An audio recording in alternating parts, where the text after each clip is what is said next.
Hey, I'm Elaine, Hey, I'm Daniel. and we're the hosts of Dominican X. Dominican is a podcast that explores the topics of identity within the scope of transnational experiences. We discuss topics such as race, class, and gender from a Dominican perspective. X, for those that don't know, stands for all genders, restructuring identity, and the Native Dominican and Dominican American perspective. Today's topic is our first topic. Yeah, what is What is identity? what is identity? Mm-hmm. Well, in particular to what is the Dominican identity? Exactly. So we're going to be posing a few questions today and giving you our answers, and hopefully our insight can give you a better perspective on how Dominicans think about identity and how they relate to identity. So to start things off, um, what I want to do is set the tone when it comes to this podcast. A large part of the reason why we did this is to create awareness, to speak on topics from a perspective that most people don't think exists. So, what we want to do is highlight those topics and discuss certain levels of these topics that aren't readily touched on. So, from a Dominican American perspective, us being Dominican American, we want to talk about many things that seem taboo or out of the norm in our own culture. To begin, I would like to hear a bit from Elaine on what her interpretation is of identity as a Dominican American. So, can you share with us, Elaine? It's all right. Sure. Take two. So you were about to ask a question. What was it? No, yeah. So I just want to get your take on it, and then you can ask me the same question if you like. Um, what is the meaning of identity to someone from the Dominican Republic? What do you think about that? So before I answer that question, I guess I wanted to give a little bit of context in terms of identity and why is it that matters in discussing this topic within the structure of Dominican X. And what I think is that identity is just really it's how you choose to represent yourself. It's how you choose to say this is who I am, right? So being Dominican is it's a whole ideology of this is a perspective of who I am. So it's the same thing with anything associated to that. So it depends on the person and how they want to label themselves, right? So how do I think Dominicans label themselves? I think that's an open question. But for the people I've interviewed in the past for the paper I wrote, they would usually say, I don't know, it was it depends on who I would ask. So it would be something it's the culture, it's the music, it's the food, it's it's the art, or it's the it's a feeling. It's this feeling of connection to their country or our country. I don't know. To me, that's still iffy because of how I think about being Dominican. Or to your cousin's best answer that I've heard is, el coro. But what about you? Nah, for sure. I agree with you. I think everyone is different. I think everyone defines identity different, how they identify. But there is a general, like anything, I feel, I feel there's a stereotype. I just feel that there are stereotypes that people match, which really identify them as who they are. For example, you said the coro, which is that type of social being wild type of environment that Latin people or Dominicans are just known for. The music, the food, even the liquor. You know what I'm saying? So I feel culture really does have a strong impact on a person's identity. But what I really notice is that Dominicans, like a lot of countries, they have an issue, and they have an issue where it's they need to either think of their development as a country or the development of their people, and ironically, like, they're supposed to go hand in hand, right? Because how can you develop your country without developing its people? Yeah. But it happens. So, many Dominicans end up leaving, going to different parts of the world, and then they attribute their Dominican identity with American, or Dominican identity with French, or Dominican identity with, wherever it is they're living. So I definitely agree with you. But at the same note, because I feel the country goes through that, a lot of people don't take the time to develop their identity. They're kind of just given one and settle with it. I don't know if you know what I mean by that, but certain individuals, I feel, adopt a stereotype without even believing in it. And they kind of just settle with that reality, when in reality there's something else. I guess so. I think though, I'm realizing right now that we're speaking very general about the Dominican identity, because like you said, there's the stereotype, right? Like there's the idea of like el dominicano que is really loud, and really that's just another way of saying you're very passionate in the way you speak, or the Dominican who is very much about like, I don't even know, because to me it's just generalized ideas of or like a caricature of what a Dominican person is.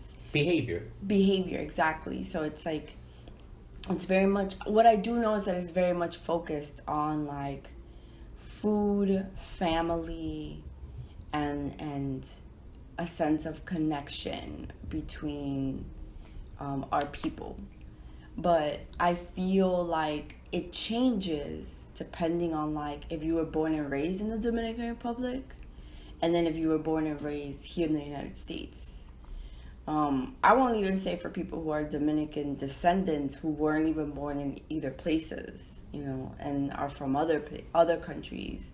But I just feel like when it comes to those two, it's different, in terms of like how your identity develops and how you see and think of what it is to be Dominican. Because I've spoken to a lot of people who are Dominican American and very proudly like claim their Dominicanness, through what they've learned through their family and what they see in terms of our community. But it's very much still connected to being American. So we're very much bicultural in the United States. We're Dominican and we're American. And I feel like in itself is very different from someone who was born in the Dominican Republic, grew up in the Dominican Republic, and came here to either visit or came here and stayed here and now is American. I don't know. I'm still learning and figuring out what that means and what that looks like. Because for me, when I was a kid, that was something that was very much, again, ingrained in like family, togetherness, music, food, and like just community, I don't know, what was that for you?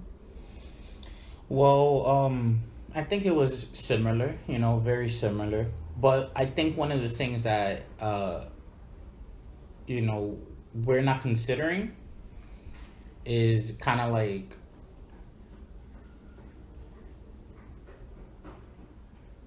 like growing up. As you mentioned, I experienced a lot of the same things when it came to how do I identify as a Dominican and what makes me a Dominican, hence Dominican American, right? Because my whole thing is, growing up, I went through a little, phase where because I was Dominican American, right? I was born here. I had a lot of family members that weren't, right? They were native from over there, but they recently came over here. So an example would be one growing up, let's say, going to school. Let's say one growing up speaking English in a room full of people who speak Spanish or things like that. I was actually, like, for example, I had a few of my cousins when I was young.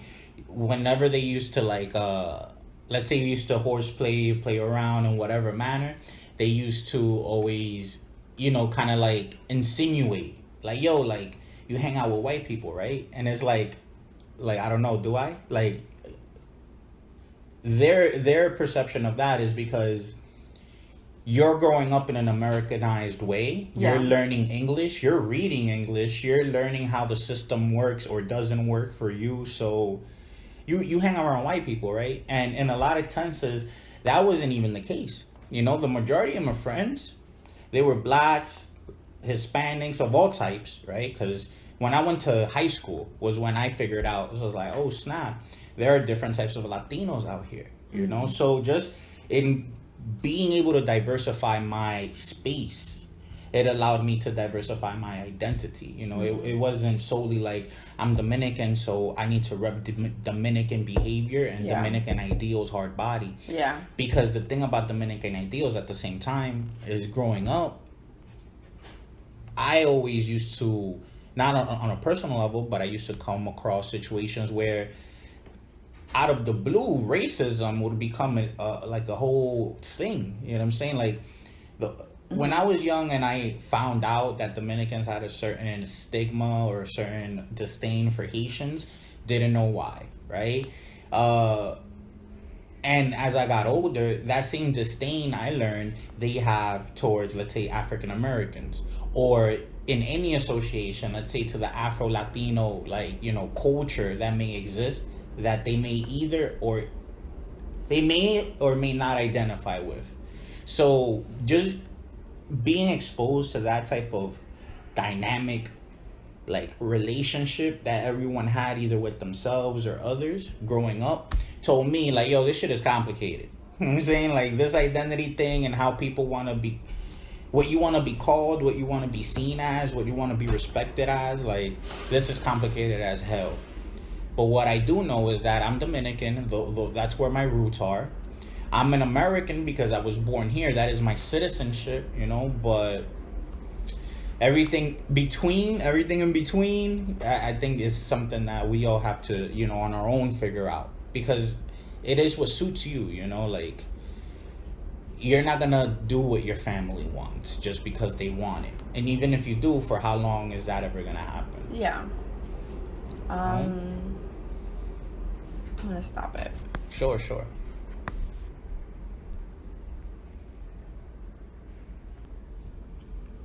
And we're back.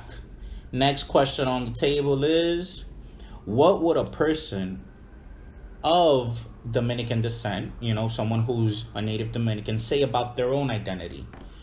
And I'll let Elaine give a little bit of insight on what she thinks. Wait, what's the question again? What would a person of Dominican descent say about identity? What would a person of Dominican descent say about their identity or Dominican identity overall? What do you think they would say? I'm just realizing that's a very broad question, because that could be anybody.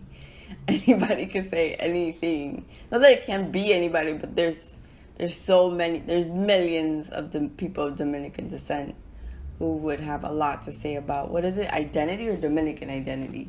Well, both. Like, would you mind if I gave you like a little thing? Sure, go ahead. All right, so the question is very broad, right? What would someone from Dominican descent say about identity? And what I would like to do is give you two Dominican people that are of Dominican descent but are very different. Okay. And then I would like you to give a little bit of insight on how you perceive them seeing identity. Okay. All right? So the first person I'll mention is Romeo Santos. Okay. Right? Person of Dominican descent. Mm-hmm. And I feel when it comes to identity, he has a very unique one. He's identified himself very uniquely within the Dominican culture. How? Well, becoming an artist, right? Mm-hmm. Becoming an entertainer. I feel many people boast about being entertainers and being in that field, but very little actually make it and very little cultivate their career around it. So he was able to do that with just his art, right? Mm-hmm. And then we're going to pick someone like... Pause it.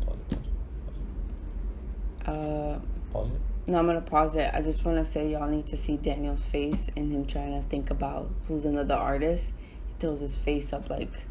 Well, it's because I wasn't gonna mention another artist. I know, it's just And funny. It's never funny. mind. Don't, because it didn't even matter. Like at that point, you saying that it didn't even matter. I was trying to say our senator, Oh, the new guy. Adriano Espaillat. So you have Romeo Santos and Adriano Espaillat. Yeah. All right, those are your two individuals of Dominican descent. What would be your insight behind how they see identity? Two public figures. I can't like put myself in their shoes and say like this is how I think they see it, but I can tell you based on like how they present themselves and how they speak of themselves. With Romeo, I think that he's made money off of just being Dominican. I think he's what, half Dominican, half Puerto Rican, or just whatever. But I know he's Dominican, and he's made guap because he revolutionized, along with Aventura, he revolutionized bachata. He like brought it up to a whole nother level of like bringing Spanglish into it, and has made a killing in the industry where like everybody wants to work with him, because bachata music was very different. The sound was very different before Aventura came in. Mm-hmm. So like they did a killing. So I feel like he is like the millennial Dominican in terms of just changing the game and the bachata game, and I don't even know what else to say about him, but just that, you know, like I feel like he's very much proud to be a Dominican descendant, and you know, doing amazing things in the music industry, where he is a bridge between old school Dominican artists and music to like this new school music, where he makes music with like freaking what, Usher, Little John, is it, or I don't know who else, like in terms of American or just English speaking he's worked with, or like Prince Royce, like, you know, like they're the millennials of bachata. They're bringing bachata to a whole nother level of like sound. And then Adriano, I think he's an amazing story of like someone who was born and raised in DR, came here, and I think he got his degree here. Yeah, I think he got his I would have to fact check that, but in terms of like just his history, but just seeing, I think he's an amazing story, an amazing immigration story of like coming to this country, getting his education, and setting a goal for himself to be in government and provide assistance for people who, for not just our people, but now in this case, in the climate that we're in, the political climate we're in, for immigrants in general. So I think that he's very proud to be a Dominican. I think Dominicans in general, like I remember when it was like the day that we needed to vote for him, my dad was like, Elaine, tú vaya a votar por Adriano, ve vota. And I'm like, I kept asking him, so what are the issues he's presenting here? Like, what is this man gonna do?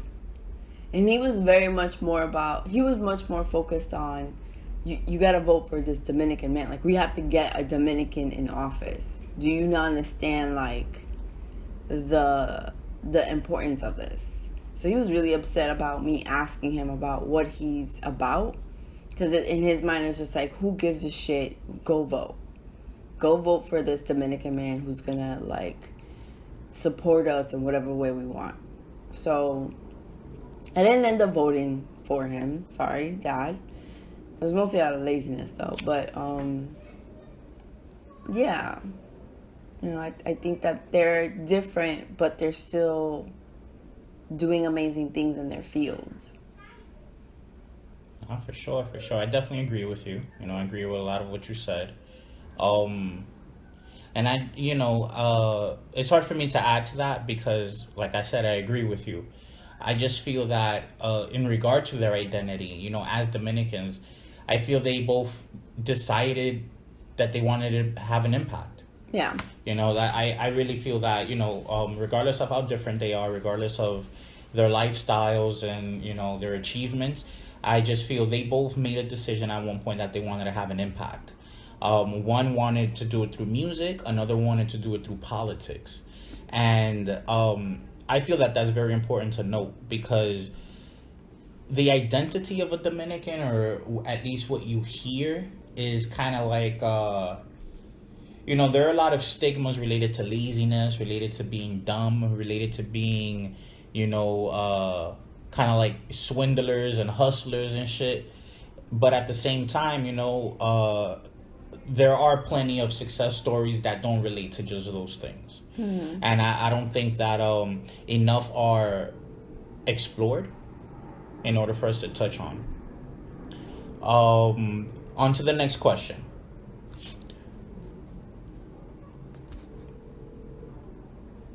So, the next question actually relates to our neighborhood, Washington Heights. Okay. So, Elaine, I would like to ask you, can you describe a little bit of how it was growing up in Washington Heights as a Dominican American? How would you describe your bicultural experience in Washington Heights? Well, first of all, I grew up in Inwood. I'm very particular about repping Inwood. Wash Heights ends right before Dykeman, so I rep Inwood. Even though I still do rep Wash Heights, I did grow up in Washington Heights. Well, I don't know. I think in my mind, like, I'm gonna be honest, like, growing up in Inwood, for me, it was very much focused on my family because that's all I had. Like, my first language was Spanish. I didn't speak English till like proper English till like second, third grade. I learned to start speaking English through watching Sesame Street. But it was my mom cooking and seeing her work really hard. She worked in factories, and she didn't believe in just having one job. She had like 3 jobs. And it was going to my grandma's house up on Vermilia and Vermilia and Post. They don't even connect.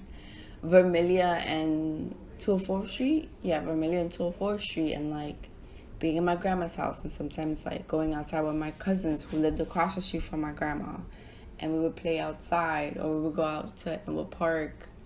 But like as a Dominican, for me, my life was very much implemented in family, and I didn't know really that many other cultures aside from being Dominican. Like, I didn't really get to know other ethnicities till I got to like junior high. Like, there were other ethnicities in my elementary school, but the majority were Dominican. Or I don't even think I like really saw them as like just Dominican. I thought they were just my friends or people I knew. But I didn't really become aware of ethnicity and like, oh, you're Colombian, or you're black, or you're and even black African American. To like junior high, where I started becoming more aware of like, well, what is it like thinking about being Dominican? Not even lies. I became more aware of that in high school. I think it was like freshman, sophomore year, when I was starting becoming aware of like the people I was hanging out with. Particularly my freshman year, I remember I used to hang out with this girl who was like new from DR here, and we used to hang out on the 4th floor, and that's where all the Dominicans used to chill out, on the 4th floor in Kennedy. And then I started realizing like other people that I was interested in hanging out with that were not just Dominican. And I forgot where else I was going with that. It's all right. It's all right. If anything, you could just keep sharing. Like, was it different growing up in Inwood? Was it, based on your Dominican American identity? I mean, it was different in terms of like, I was very aware that, Dominicans lived from Broadway, on the east side of Broadway, and I realized that there were a lot of like white people who lived, or white Americans who lived on the west side. I'm on the west side of Broadway, so by like Inwood Park, the back part of Inwood, like Payson, Seaman, the back part of Dykeman. So I just could see that there was a big difference. Like as soon as you crossed over Broadway, you would see the difference in terms of like cleanliness or like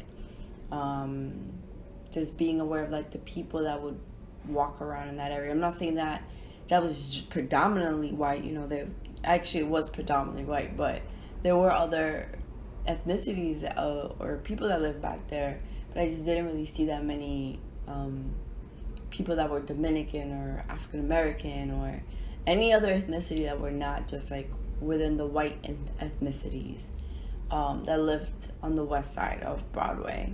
So I just was very aware of that. I felt like it was something that I felt excluded from.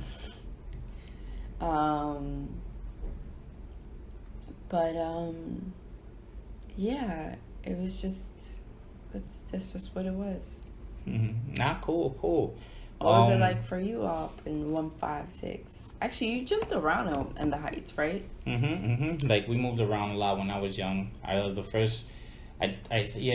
think the first apartment we ever had was in the Bronx, and then we moved out here to Manhattan, and we lived in like 3 or 4 different spots before we ended up where we are now in 156th Street. But to answer that question about Washington Heights, I'll tell you this much, just how you had trouble defining, you know, kind of like, you know, what is Washington Heights versus Inwood, like, I never paid attention because I never thought it mattered. Mm-hmm. So, you know, growing up, going to school, from junior high to high school, I was all over the place. So that would be Washington Heights, Harlem. It would be in a lot of different places, still within Manhattan, but just many different places. And what I found, ironically, is that the majority of my friends, they would be of different ethnicities. You know, the ironic part also of what I'm about to mention is that even in junior high, even in high school, I would have friends who would be Dominican, but I never had like a crew, if you get what I'm saying. Like there's always a clique, there's always a group, there's always a crew, and they're always defined by themselves. Like we're the Dominican crew, we're the black crew, we're the white girl crew, like whatever it is, right? So white I actually, crew. Yeah, there are crews out there, I'm telling you. No, I know there's crew, just, yeah.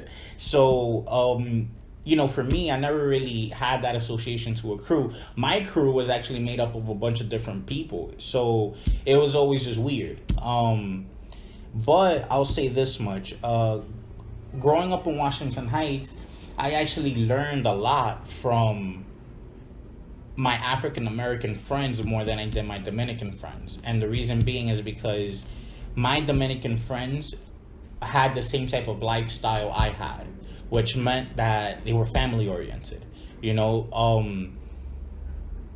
and one would see it kind of like as messed up because my black friends would be the ones that would go out of their way to, let's say, you know, put me onto stuff, put me onto music, put me onto like what's going on. And I appreciated that, you know, because my thing is that I never shied away from, let's say, African American culture because it's what I grew up with, you know, it's what I used to see on TV. Mm-hmm. My favorite shows growing up overall, and you know this, Fresh Prince of Bel-Air, The Jeffersons, Martin, Mr. Hightower, what am I thinking of? Family Matters? Family Matters. Like, no, that the Family Matters is Urkel. But but the dad. Mr. Hightower? Yeah, wasn't Nah. Mr. Hightower was from this other show. Which one? Oh, a different show, but the Jamie Foxx show. This is what I grew up with, and I grew up with. Gotcha. You know, Hightower was from a different show, but Comic View. Yeah. You know, on BET, that was my thing. Like every Saturday night. Yeah. That was my thing. Comic View, 9 p.m., 10 p.m., 11 p.m. What? So my whole thing growing up was like, yo, there is no differentiation between me and these people. Why? Because, first of all, I enjoy myself. They obviously know what the fuck they're doing, you know, just existing. But my dad was dark as shit. My dad was so black there was no reason for me not to think I'm black until somebody tells me, hey, tú no eres eso. And it's just like, what? Like, was that even a thing for me to even care about right now? Nigga, I'm learning how to dance. You know, what does me chilling or not chilling with morenos means to anybody? You know, and then that's what I mean by, you know, the Dominican identity is a very dynamic one, because we can keep it at a surface level when it comes to a lot of these topics, but in reality, we all grew up with the same stigmas on how to view other cultures. Yeah. You know, and we were always taught that, like, oh, the Haitian is this way. Oh, the Colombian is this way. Oh, the African American, the slash Moreno is this way. So you're Dominican, be this way. And, you know, there's always a juxtaposition between what people believe and how they live.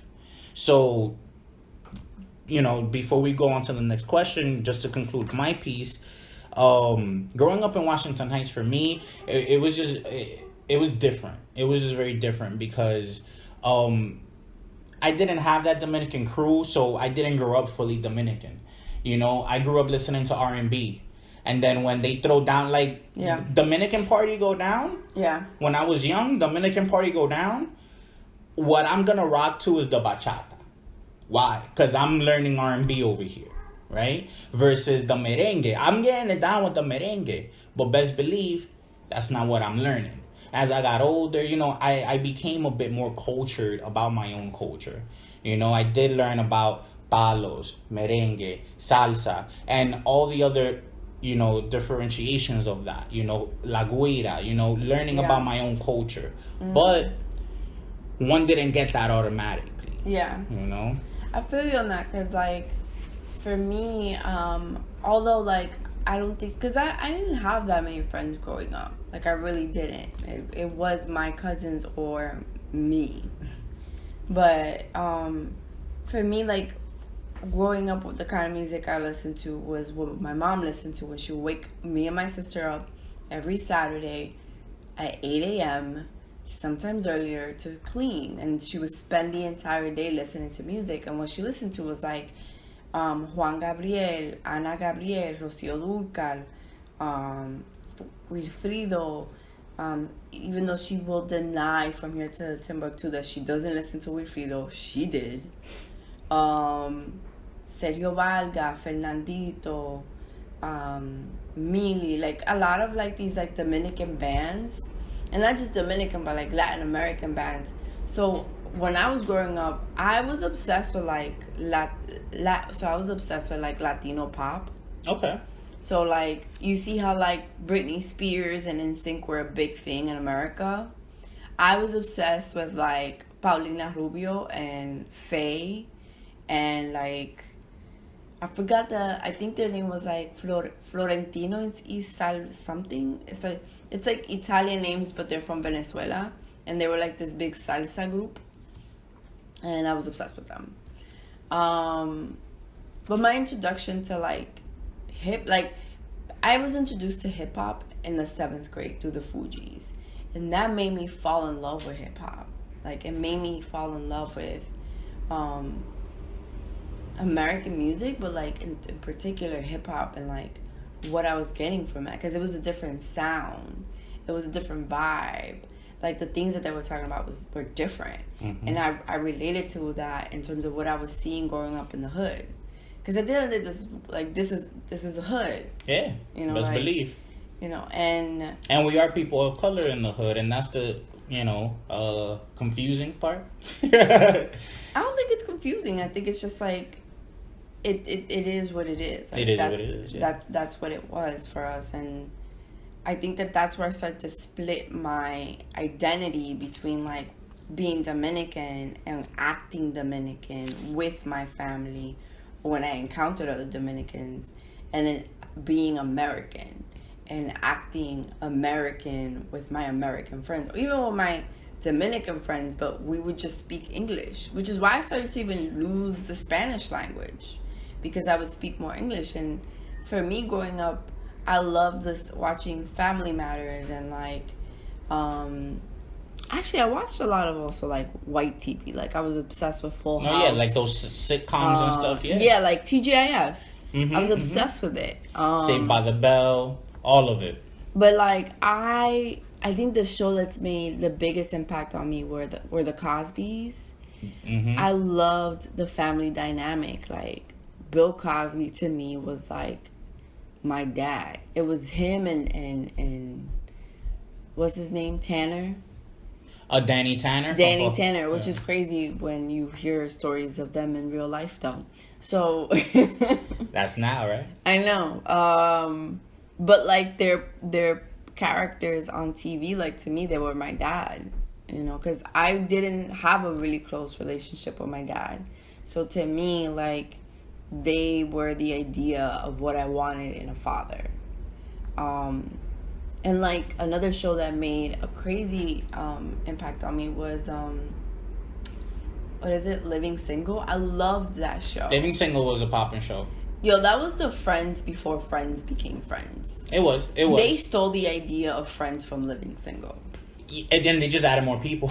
Exactly. They instead of how many was it? It was 4 women and the 2 guys, so that's 6. They added 7, so they had one more. No, still, I think it was the same thing because it's Monica. It's not 4. It's 3 women. No, 4. In Friends or in? I forgot. I forgot what I was gonna say, but I was just trying to relate to like being inspired and like seeing people of color on TV and how that impacted me. And like A Different World was an amazing show for me. A Different World was good. It was good. I loved seeing that show. To this day, I still love that show because they were shows that you saw that you saw people of color just progressing, and you saw their struggle, and the struggle was real, and you related to that struggle. Well, it was practical struggle too. It was struggle that anything that you would see depicted on white America television, everyone goes through. But how many times is it highlighted, right? Actually, the only white people show or white show that I've seen that I'm like, yo, I relate to that shit is Roseanne. That's it. But Roseanne, it's a working class family, exactly. So we can all relate to it if you are in that like. But Friends, I was always mad at like, how the fuck can Monica afford rents in a loft apartment in West fucking Village? Well, you're talking about the hipsters that exist right now downtown. No, fuck that shit. Cause they're you know what these hipsters are doing? They're splitting rent between 5 people in a loft apartment because nobody can afford that shit. I'm sorry. Yeah, but you know that, in my opinion, I feel that's what Friends was because the 3 girls lived together. No, they didn't. Who lived together? 2 of them lived together. Yeah, Rachel and Monica lived together, but it's because Monica inherited that apartment through her grandma. So I'm assuming it was her rent controlled. Bang. Exactly, but then Chandler and Joey lived across the hall. That makes sense because his roommates, so they're splitting it. Ross worked in a museum, so you know he had the moolah. Yeah, and then Phoebe just lived in different places. Phoebe hopped around. Phoebe was just weird. Smelly cat, smelly cat. You are really singing Smelly Cat. You like that one? I brought it back. Are they feeding you? Phoebe didn't have a home. She was a hobo. She lived at that cafe. Remember? No, she had home. Like there are episodes when it's alright. She's just in different like apartments. Anyways, yeah, that's not having a home. All right. Just a few more questions and we'll keep it going. The next question is Sure. Okay. All right. Next question is, in light of everything we've been talking about, being Dominican, identifying as a Dominican American, I would like to ask you, Elaine, and then I'll answer it for myself. Do you feel like you are an American? And I would just like to ask you, how do you feel like an American and why? That's a really like challenging question for me to answer because my students right now, they're doing a project for their English class, and it's an identity project, and you have to interview someone and ask them questions, basically kind of like the questions you've been asking now, but it's more focused on just like identity and like more information about the individual person, right? And one of the questions they all asked me was like, do you know what is an what was it? I think it's like either what is an American or do you what makes you an American? I forgot in particular, but it's something similar to this question. And for me,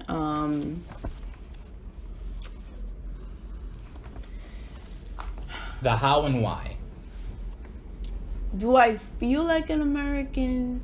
Yes. How? Because I feel like I have the freedom of being able to do almost, and I emphasize greatly with big words, all caps, all red, almost anything I want to do. And by that I mean like I have freedom of speech. I can express myself in any way I wish to, but that sounds very broad because clearly there's consequences to your actions, right? And the things you share and what you say and how you do it.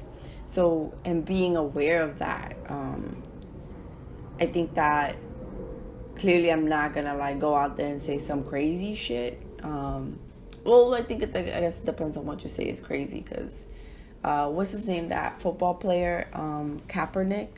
Yeah. You know, him taking his stance of like not doing the Pledge of Allegiance. For a lot of people, that's a craziness, and I don't think it's crazy at all. Point being is that that's how I feel like I'm an American, but I also am becoming very aware that as a woman of color, there are a hell of a lot of limitations for us. And I guess it's just becoming aware of not allowing that to stop me and moving forward and the goals that I have for myself. Also, I think that I grew up in a bubble. I'm sorry, like I grew up in a bubble. I grew up in a Dominican bubble in Washington Heights / Inwood. I grew up in a very safety knit bubble that I think that has been expanded or popped whenever I leave New York City. Like when I went to visit Atlanta, when I went to LA, when I went to Hawaii, when I went to like the different places I've been to across the nation, which aren't that many, but you know, a significant amount, have made me realize and become more aware of like what is Dominican and what is American. Because when I went to Atlanta, they were like, what the hell is Dominican? What is that? You're black. So that made me come face to face with like my blackness and like becoming more aware of like, well, I am black. And what does that mean and look like for me? You know, aside from like phenotype, the phenotype of like my skin, my hair, my physical features, what does that mean culturally? Because it's not like I grew up in a culture that taught me that it's okay to be black, that you're beautiful as a black woman. Mm-hmm. I didn't grow up, that culture didn't show me that. The culture I grew up in taught me that it's important for you to relax your hair, for you to be beautiful. It's important for you to be lighter, for you to be considered beautiful.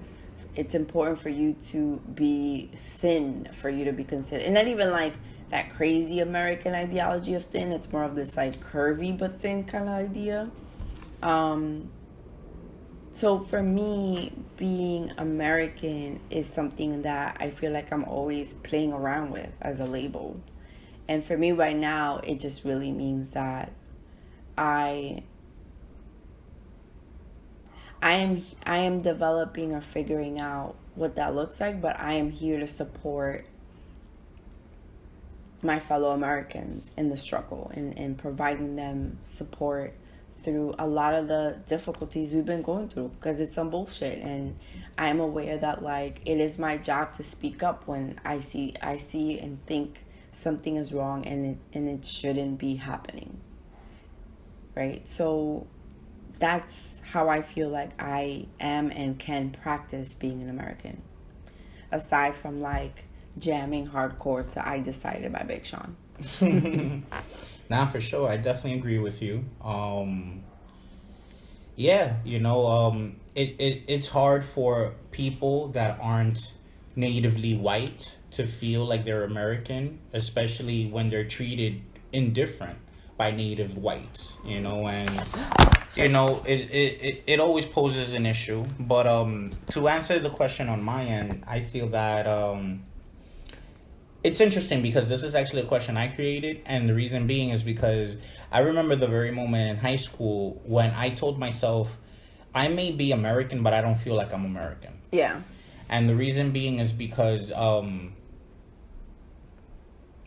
every day, you know, I deal with a particular issue, and it's people assuming my identity. Most people assume that I'm black. Most people assume that I'm some type of Latino or that I'm mixed. They don't know that I'm Dominican. They don't know that I'm fully Dominican. They don't know that I don't have anything mixed in me. They don't know anything about me, but they automatically assume. I agree with you when it comes to what you said about having freedoms and having liberties, because that is the way that I feel like an American. I feel empowered, and I feel that I have the ability to empower others, so we can make different impacts and changes. That's how I do feel like I'm an American, but I'm not necessarily treated as I would say like a white American. Yeah. Which is what I feel the standard of being an American is. Yes, I agree. You know, like you have to be a Yankee fan, a dude that works in a cubicle somewhere, and you know, a Yankee fan.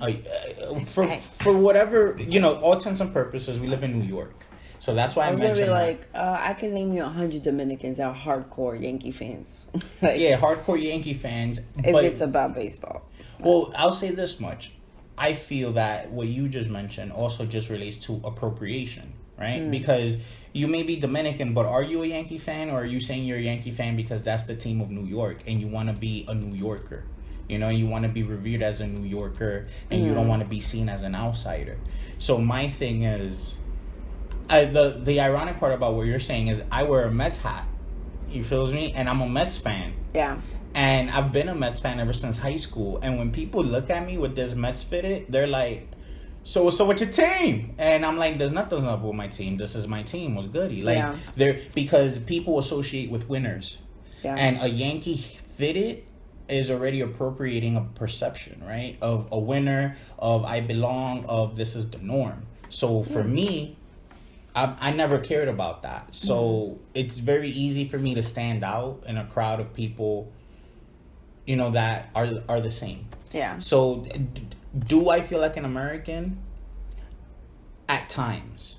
How do I feel like an American? I just mentioned it with the ability to exercise liberties and freedoms that most people don't have. Yeah. Why do I feel like an American? Well, there is no reason why I should feel like one. You know, I can get locked up at any moment and have any of my liberties stripped, right? But what does make me feel like an American, the why, is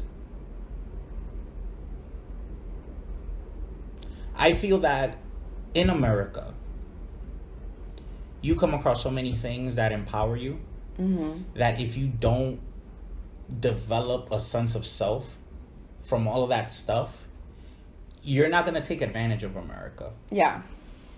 You know, you're like, you might as well be in the Bahamas. Not even. We're talking about DR, right? You might as well be in Santiago, in DR, chilling, kind of just doing the regular 9 to 5. Yeah. Or whatever the 9 to 5 to them is. Because really it's a lot earlier. Because exactly. Just because America, it's a country of opportunity, but one needs to recognize those opportunities. Yeah. That's how I feel like an American. Last question, and we're going to wrap it up, guys. Before you say the last question, you just made me realize something even more, that more than feeling like an American, I rep being a New Yorker. Like, to me, like, because I've heard stories of people who, like, leave the country and go to, like, a country in Africa or somewhere in, like, Asia, or not necessarily, I don't know about Latin America in terms of, like, South Central America or the Caribbean, but, like, definitely in like, let's say a country in Africa or the other places I've mentioned, it's like you're labeled as an American before they even see you as a New Yorker. You're an American, that's it. That's what you are. And it's weird because it's like, I feel like that's a representation of the whole goddamn nation. Like, that's That's a whole nation. I'm like, yo, I just want to rep New York City. Because I'm not even repping New York State. I'm repping the city. Like, yeah. And the thing about it too is that it's difficult because it's all about perspective. For example, I went to DR just recently. You know that I did. And I had, one of the family members over there. They were talking to me. We were just talking, and they know I'm from New York, right? They know I'm from New York. But again, they don't know America. So they see it how they see their own, right? DR is a country, but it's an island. America is a country, but it's a continent, and it's made up of different states. So what he asks me, he was just like, yo, so tell me about Texas. And I'm like, well, I can tell you about it. Like, I haven't been though. And then he's just like, oh, is it far? yes. And I'm like, well, the mere question lets you know that they're unfamiliar. Because for us, it's like, yeah, yo, that's another state, my G. Not even it's another state, because Jersey's another state. But we can literally cross over to Jersey anytime. G-dub. Right? But like, or I can go up to like Vermont. That's fine.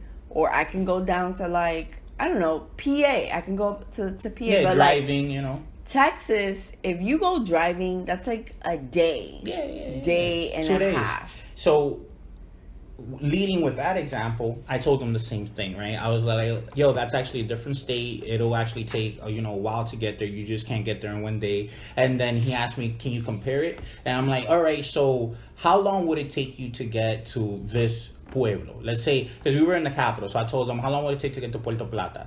He was just like, all day. He was just like, all right, anything further than Puerto Plata? Yeah, there's like a few little islands here and there. And I'm like, yeah, so the same amount of time that it would take to get from here to that point is, let's say Texas. And he was like, oh, really? Wow. And I'm like, yeah.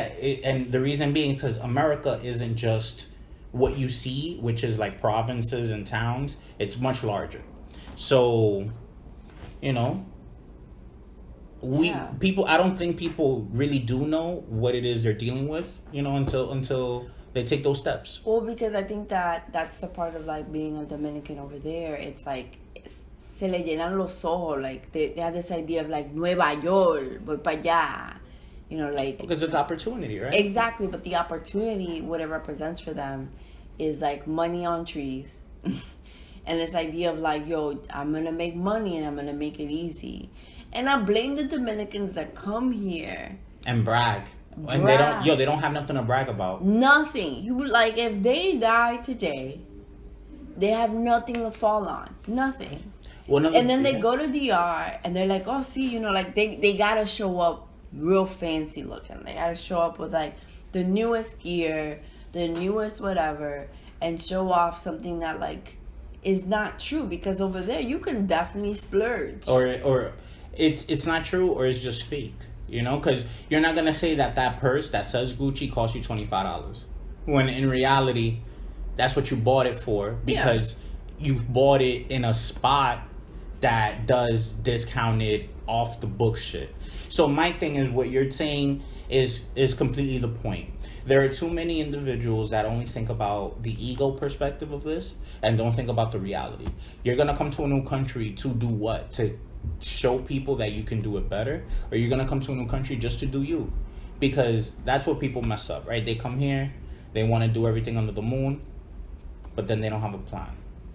Como tú dijiste. No, they have a plan. I think that their plan though is just focused on like what others tell them about coming here, and especially if it's and sometimes it's unrealistic.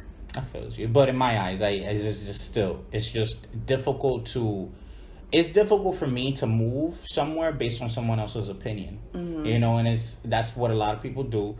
And I'll be honest with you, a lot of people get in trouble. A lot of people end up homeless. A lot of these Dominicans that hustle on the street came through with an idea, but then they were like, oh, I'm not gonna be a taxi driver. Oh, I'm not gonna work in the store. Oh, I'm not. And then the ego gets the best of you. Now you out on the block doing what you think you're supposed to do in the cold. So everyone makes their own bed. Last question, and we're gonna wrap it up for tonight. Last question is, what is your experience in being a Dominican American in America? What is your experience? Um, I was gonna say something like, "Look, I'm just trying to live my best life," but Would you mind if I went first? go ahead, yeah. Cool. So, my experience being a Dominican American and growing up in America is just the sky's the limit. That's really what I've learned trying to adopt these two identities.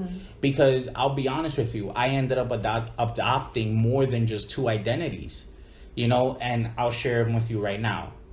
My heritage and my roots, yes, they're Dominican and of Dominican descent. Yeah. My mom, my parents, my cousins, everybody who I love, Dominican, right? American, the lifestyle that I have to live, the actual character that I need to develop within myself to do or just to be in the society, right? Because unless the day I move to Iraq, I'm going to have to change my whole character to being a Muslim, to being this over there. But my character now is an American character, right? I speak English. I actually learned English just similar to like you saying by music. Like I learned English. My first language was Spanish. I took ESL classes until 5th grade, and then that's when I got put on to like English music and rap and stuff. And that's how I actually perfected my English, was by listening to music. So, my whole character, my whole being is American. But here are the other identities I adopted. As I mentioned, entertainment wise, right? What gave me life? What gave me laughter? What gave me a sense of joy? A large part of the African American culture, their music, their media, the way they interacted, their jokes, cutting ass. I did not know what cutting ass was until I saw it being done on TV. And then the next day I came to school and I was like, you want to cut ass? You feels me? Because that mere concept of just joking on each other and building through that, creating solidarity through that, I learned from that. You feels me? So you would talk about the Dominican crew, El Coro, and I really didn't see the cutting ass happening in the way that I saw it over here. And I guess I just didn't understand the perspectives. But I adopted African American culture and just my mannerisms and how I spoke and how I communicated. And then I also adopted Asian culture. And you're going to laugh at how I adopted Asian culture. Was it the anime? That was part of it. That actually came very later on. For those listening, I'm a huge fan of anime. I love a lot of the concepts, a lot of the types of series that are created. And it's because they're genuine. They're genuine and they're creative as hell. My mom used to work a lot. My mom still works a lot, right? A lot of times she used to cook food. And when I used to arrive from school, it used to just be there. But the majority of the time, she would just leave me money. She would leave me money and she would say, buy some food, right? So what I would do, literally, between junior high and high school, I would go to the Chinese spot and I would try everything on the menu. like literally, I used to do that. I used to say, like, one day I'd be like, yo, let me get that one. All right, cool. And then I would go back another, yo, let me get that one. What if you didn't like it? It's happened. Basura. You know what I'm saying? That's where it ends up. It ends up in the garbage. And I'm tight as hell. Then I'm like, damn, I wasted. Like, she would leave me a 20. I would spend 10 on this. And I'm like, damn, now I gotta go out and buy something else. Like, a bunch of stuff. But I would literally do that to myself, And not because it was a test or anything, but it was because I liked exploring, But I liked to also calculate how I explored. Yeah. So, again, I'm Dominican in my heritage and my roots. I'm American in my character. It's what I was raised with, right? I was raised with pop American culture. Thus, that's what my character represents. African American culture definitely influenced, like one would say, my mannerisms. It influenced my swag. Like, the reason I learned how to dance, the reason why I wanted to learn how to dance is because I saw You Got Served. And B2K fucked it up for me. And I'm like, word, it's like that out here. I need to get on it. You know what I'm saying? And then Asian culture was just very, como te digo, it was very internal for me. because I started exploring them with the food. Yeah. And then I was always a martial arts fan, so that's why I'm an anime fan. I used to watch martial arts movies with my dad growing up. So Asian culture was just a very internal thing. I never explored it. I never explored the language. I never explored anything like that. But it was just very internal because it was something I shared with my dad. It had the food thing. And then growing up, I'm like, yo, this anime is crazy. Like, these people are really taking their time to create magic. Yeah. So, bang, right? So, what has been my experience as a Dominican American growing up in America has been a very unique one because I don't define myself as Dominican American as much as I define myself as a human, you know? Yeah. So, that was my take on this particular question. Can you share? Wow, that was deep. That was a deep, like, I definitely relate to your experience in terms of like just taking on different ethnicities and different experiences and making it your own and making it something that is a part of you. Because I was gonna go into the route of like, you know, for me, my experience of being Dominican American growing up in America was very much like figuring out how to get to the next step. And by that I mean like as I navigated like elementary school, junior high school especially, it was very challenging for me, like figuring out how to get through the next step and academically, because I really struggled academically. You know, like my parents, like my mom graduated high school, my dad graduated from college in DR. He was a math teacher in DR, but he was just a jerk when it came to explaining math. Like he was a dick. He was he would be like, you were so stupid. He would hit my fingers and then force me to like continuously do the math problem that I was not getting. So for me, it was just a matter of just like shutting down and feeling like I can't do this, but still working through that, especially when it came to transitioning into being in college. Like, you know, for like my family, my aunt went to college, but I wasn't close to her.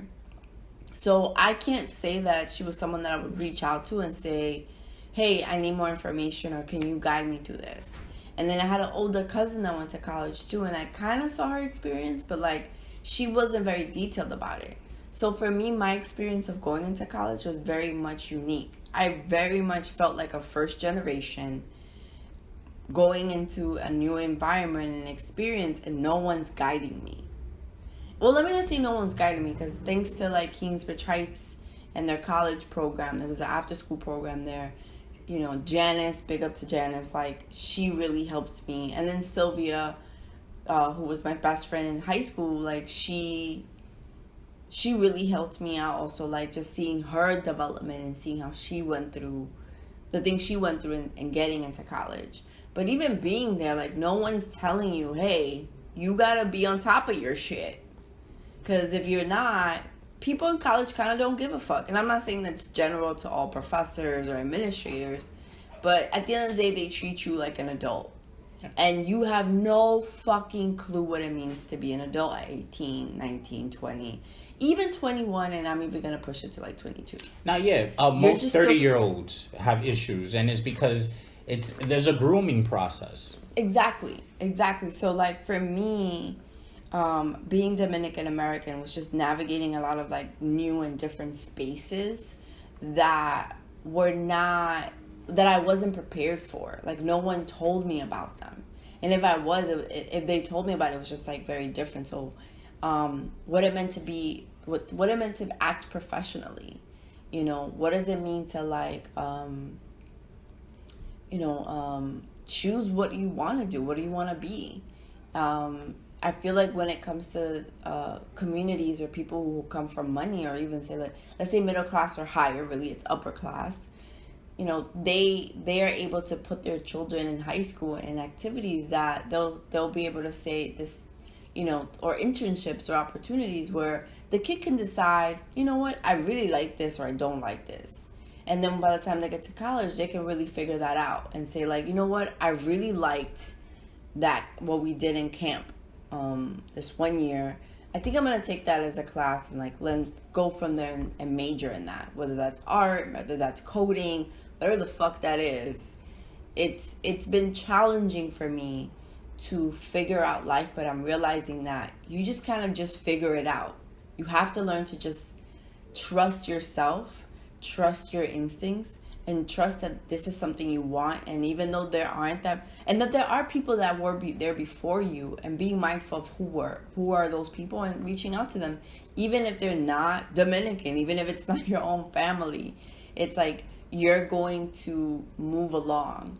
But in terms of the development and like how I identified myself, like I definitely see how I definitely adopted like African American culture as something that was also a part of me, because again, like I love the music, I love like the representation in media.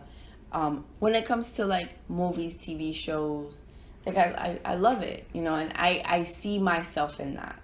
And that's how I feel like allows me to be very open about identifying myself as Black and correlating that to being Dominican. But then it was very interesting also because I think that when I was a kid, and I remember this happening, I wanted to be white. Like I remember putting on t-shirts on my head with my cousins and wanting long blonde hair because Stephanie from Full House had beautiful long hair, DJ had long hair, and I wanted that long blonde hair. But you also admired them, so it was just different, right? No, I wanted to be white. Okay. I wanted the hair. It wasn't admiration. It was this idea like I didn't feel beautiful enough and I wanted to look like them. And I think that letting go of that as I got older, because I feel like I didn't let go of that till I became an adult, of like releasing what it means that I am not white and I don't want to be white. Because in my mind, being white, I saw as a kid was a privilege, but I saw it as a privilege as something different that was far more than just like monetary or access to resources. Well, yeah, especially in our culture, just because of like what we're talking about, being Dominican, being a light-skinned Dominican or a dark-skinned Dominican, like it does have its positions, you know, like we were talking about earlier about race. Yeah. You know, so yeah, I agree with you. Thank you for sharing. Yeah. No. So this has been awesome. This concludes our episode of Dominican X. This was Elaine and Daniel, and thank you for listening. Please join us next time for our next episode.